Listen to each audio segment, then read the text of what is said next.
Yemen के Houthi विद्रोहियों ने रविवार को इजराइल के एक हवाई अड्डे पर ड्रोन हमला किया। इजरायली सेना ने बताया है कि हूतियों ने भेजा गया एक ड्रोन इजराइल की बहुस्तरीय वायु प्रणाली को पार कर गया और दक्षिणी हवाई अड्डे पर गिरा। इस हमले में हवाई अड्डे की खिड़कियों के शीशे टूट गए और एक व्यक्ति घायल हुआ। हमले के कारण कुछ समय के लिए उड़ानें बंद कर दी गई। हालांकि कुछ घंटों बाद उड़ानें फिर से शुरू कर दी गई। इजराइल की सेना ने कहा है कि ड्रोन हवाई अड्डे तक पहुंचा, लेकिन नुकसान सीमित रहा।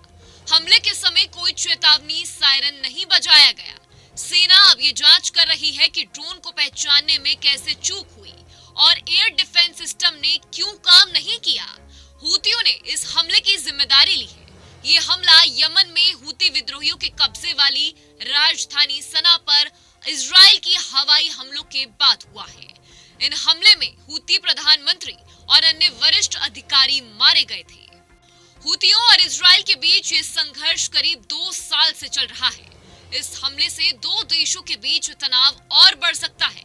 इजरायली सेना ने बताया है कि हूतियों ने कई ड्रोन दागे, लेकिन उनमें से अधिकांश को इजराइल के बाहर ही एयर डिफेंस सिस्टम ने नष्ट कर दिया। केवल एक ड्रोन रमन इंटरनेशनल एयरपोर्ट तक पहुंचा और टर्मिनल इमारत से टकरा गया।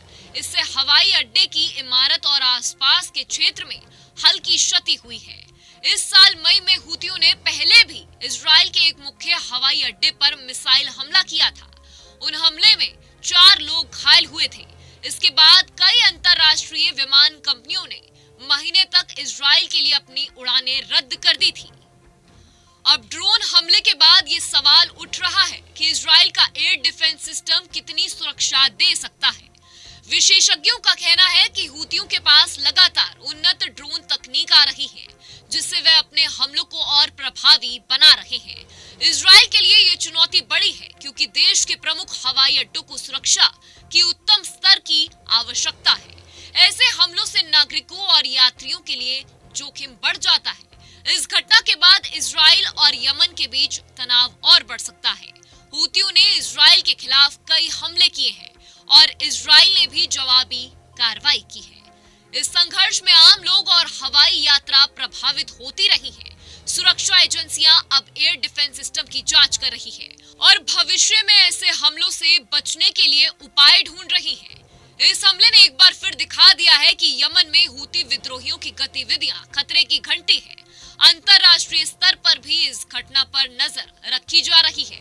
इजराइल के दक्षिणी शहरों और हवाई अड्डों की सुरक्षा को और मजबूत करने की जरूरत है। हूती विद्रोहियों के ड्रोन हमले से इजराइल और आसपास के देशों में तनाव बढ़ सकता है और भविष्य में हवाई यात्रा पर बड़ा असर पड़ सकता है। यमन के हूती विद्रोहियों द्वारा ड्रोन हमला इजराइल के लिए गंभीर चुनौती बन गया है। इससे हवाई अड्डे पर नुकसान हुआ है, एक व्यक्ति घायल हुआ है और उड़ानें कुछ समय के लिए रद्द करनी पड़ी है। इजराइल अब ये पता लगाने की कोशिश कर रहा है कि एयर डिफेंस सिस्टम क्यों फेल हुआ। वहीं हूतियों ने यह हमला अपने पिछले हमलों के जवाब में दिया। ये संघर्ष अब और बढ़ता जा रहा है और दोनों देशों के बीच तनाव की स्थिति बनी हुई है। जहाँ भक्ति है हर शब्द में, कथाओं में छुपे हैं दिव्य रहस्य और ज्योतिष देता है जीवन को दिशा। धर्म से जुड़ी हर बातों को जानने के लिए हमारे चैनल स्तुति को सब्सक्राइब करें। चैनल पर जाने के लिए इस लिंक पर क्लिक करें।